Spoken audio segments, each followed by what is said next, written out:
ভিডিওটা একবার দেখো, যাদের বাচ্চারা অনেকে বাচ্চাদের ব্যাপারে আমাদের কাছে বলেন, কান্নাকাটি করে, দোয়া করেন হুজুর, এই দোয়াটি চার ফুঁক দেন। করবে, যে দোয়াটি ঠিক আছে, আপনি নিজেই করবেন, এই দোয়াটা মুখস্থ করবেন। আউযু বিকালিমাতিল্লাহি তাম্মাতি মিন শাররি মা খালাক। আউযু বিকালিমাতিল্লাহি তাম্মাতি মিন শাররি মা খালাক। অনেক স্ট্রং একটা দোয়া।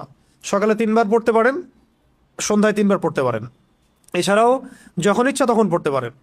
অনেকে বাচ্চাদের ব্যাপারে আমাদের কাছে বলেন, দোয়া করেন হুজুর, 4 ফুঁক দেন। ঠিক আছে, আপনি নিজেই করবেন। আউযু বিকালিমাতিল্লাহি তাম্মাতি না বলে বলবেন উঈযুকা। যদি আপনার একটা ছেলে হয় তাহলে বলবেন উঈযুকা, যদি একটা মেয়ে হয় তাহলে বলবেন উঈযুকি, আর যদি একটা ছেলে একটা মেয়ে হয় বলবেন উঈযুকুমা, আর যদি অনেকগুলো বাচ্চাকে একসাথে ঝাড়ফুঁক করতে চান বলবেন উঈযুকুম। 4টা ক্ষেত্র বললাম। ঠিক আছে, একটা ছেলে হলে কি বলবেন উঈযুকা বিকালিমাতিল্লাহি তাম্মাতি মিন শাররি মা খালাক দিয়ে ফু দিয়ে দিবেন। একটা মেয়ে আছে আপনার, একজন মেয়ে আসছে, বলবেন উঈযুকি বিকালিমাতিল্লাহি তাম্মাতি মিন শাররি মা খালাক। একটা ছেলে একটা মেয়ে বসে আছে আপনার, বলুন উঈযুকুমা বিকালিমাতিল্লাহি তাম্মাতি মিন শাররি মা খালাক, ফু দিয়ে দিবেন।